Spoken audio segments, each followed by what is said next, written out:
Hi everyone, the ambassadors of the PAD project, part of the environmental track, are here to talk to you about all there is to know about menstrual cups, from choosing a menstrual cup, to their life cycle, to the stigmas there are about them. Without further ado, let's meet our incredible ambassadors and today's speakers.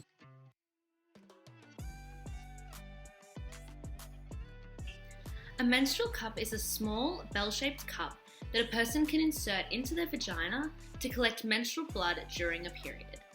They're usually made of a medical-grade silicone or rubber, and they are reusable. The bell-shaped cup seals against the vaginal wall just below the cervix.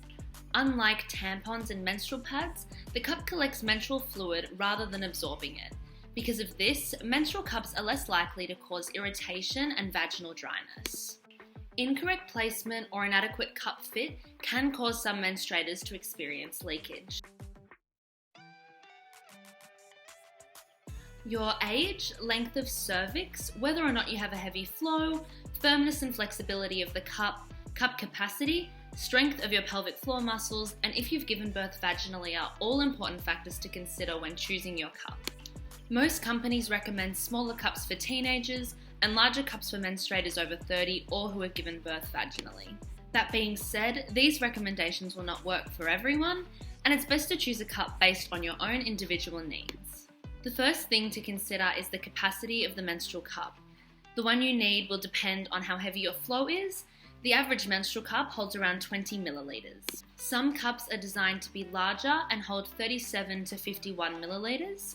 Most sizes have a larger capacity than a regular tampon. Menstrual cups also vary by firmness and flexibility. A firmer cup pops open more easily after insertion and may hold a more consistent seal against the vaginal wall. The menstrual cup is held in place by both the seal against the vaginal wall and the pelvic floor muscles, meaning that the pelvic floor muscles push against the cup as you're using them. If you're an athlete, you'll most likely find a firmer cup more effective compared to a softer cup. However, softer cups can be more comfortable to insert. It's all about finding what firmness works best for you.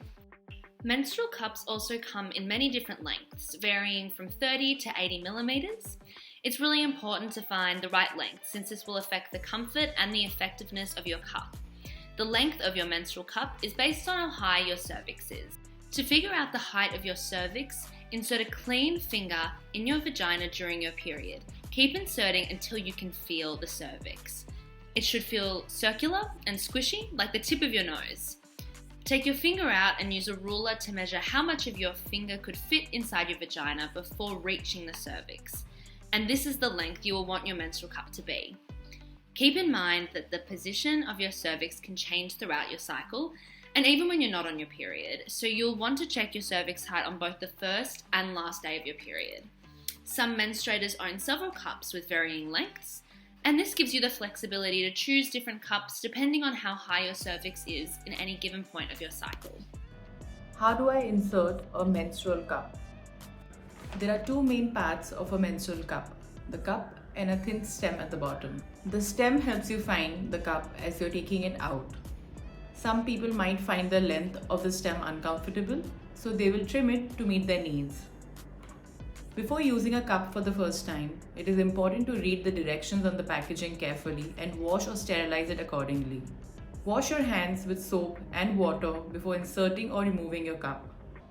To insert it, fold the top of the cup and push it into the vagina, aiming it towards the lower back. Folding the cup correctly can seem complicated at first, but there are several methods to try. Some of the more popular folds include C fold or U fold. Press the sides of the cup together, fold the cup in half so it looks like the letter C or U. Punch down fold. Put a finger on the top rim of the cup and push it into the center of the cup near the base, forming a triangle. And the 7 fold. Press the sides of the cup together so that from the top it resembles a long oval. Fold one side down diagonally so it looks like the number 7. Once the rim of the cup is in, continue to push the cup into the vagina until the entire cup and stem are inside. The cup should pop open, preventing any menstrual blood from leaking. To ensure this, hold the cup by the base, not the stem, and turn it one full circle or 360 degrees. Some people run their finger along the rim of the cup to ensure that it is in the right place and has opened correctly. When it is in the right place, most people cannot feel it and can forget that it is there. How do I take care of my menstrual cup? Every time you remove your cup, you should wash it with a gentle soap and water. Remember to always wash your hands before you remove your cup. Changing your cup in public. It can definitely be difficult to empty and clean a cup thoroughly in a public bathroom, but we have a couple of tips to share. One alternative to rinsing your cup out in the sink is to carry around a small bottle of water with you. That way you can rinse your cup over the toilet. Another option is to bring a pack of menstrual cup wipes.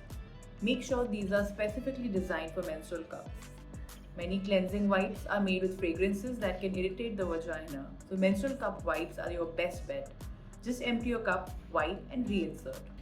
At the end of every menstrual cycle, you should boil your cup in water for 5 to 10 minutes to sterilize it. To keep the cup from touching the sides or bottom of the pan and burning, you can place the cup inside a metal whisk. Once the cup has been sterilized and dry, you can put it in a cotton pouch until your next cycle. How long do menstrual cups last? Menstrual cups can be worn for up to 12 hours. How often you empty your cup will depend on your menstrual flow. Remove your cup by reaching out to its stem and finding the base. Gently pinch the base of the cup to break the seal and slowly pull your cup out. If you're a menstrual cup beginner, we recommend emptying your cup in the shower. This is a great mess-free place to practice while you're getting used to the cup. Your menstrual cup will last you up to 10 years. This makes the long-term cost lower than that of disposable tampons or pads, even if the initial cost is higher. Can everyone use a menstrual cup, and what are some of the barriers to using a menstrual cup? Menstrual cups are safe to use and just as effective as other menstrual products in preventing leaking. They do have a more expensive upfront cost, but in the long run, they save you money. That being said, to use a menstrual cup, you'll need to have consistent access to clean water so that you can wash it properly. Furthermore, inserting the cup requires a certain amount of dexterity and comfort. It's not going to work for everyone, and that's okay. There's not one size fits all solution to having a sustainable period. Another barrier is the taboos surrounding periods and menstrual cups. Menstrual products that need to be inserted into the vagina can be unacceptable for cultural reasons. A common myth is that internal menstrual products will interfere with your reproductive organs and make you lose your virginity. Some cultures value the preservation of the hymen as evidence of virginity and therefore discourage use of the cup. However, you cannot tell if someone's had sex by looking at their hymen. First of all, every person's hymen is different. Some are thin, while others are thicker. Some people are even born without them. Moreover, the hymen can naturally stretch and tear over time just from daily activities. But more importantly, this practice of virginity testing is invasive and medically inaccurate. It is mostly performed on women due to societal expectations. This is a clear violation of women's rights, and according to the World Health Organization, this is violence against women. How sustainable is the menstrual cup? Menstrual cups definitely support the UN's Sustainable Development Goals. The obvious benefit is that they're reusable and they don't have to be thrown away like single-use products. But the main reason why they are so eco-friendly is because cups do not require as many raw materials to manufacture compared to conventional pads or tampons. They do not require nearly as much water to produce. The process to manufacture menstrual cups also reduces the amount of pollutants we emit. For example, the cotton in pads and tampons are often grown with a lot of pesticides. Furthermore, pads and tampons contain polyethylene. The manufacturing of this plastic material requires a lot of energy and fossil fuels. In conclusion, menstrual cups are a great alternative to conventional period products. Menstrual cups are designed for long-term use. There's less waste to clog up landfill and fewer trees are sacrificed. And even though there is definitely a bit of a learning curve when it comes to using a cup, once you've got the hang of it, it can be super convenient and really comfortable. Plus, they come in so many different shapes and sizes. Thanks so much for watching from the Pad Project team. If you'd like to find out more, you can head to our website, and we hope you learned something new today.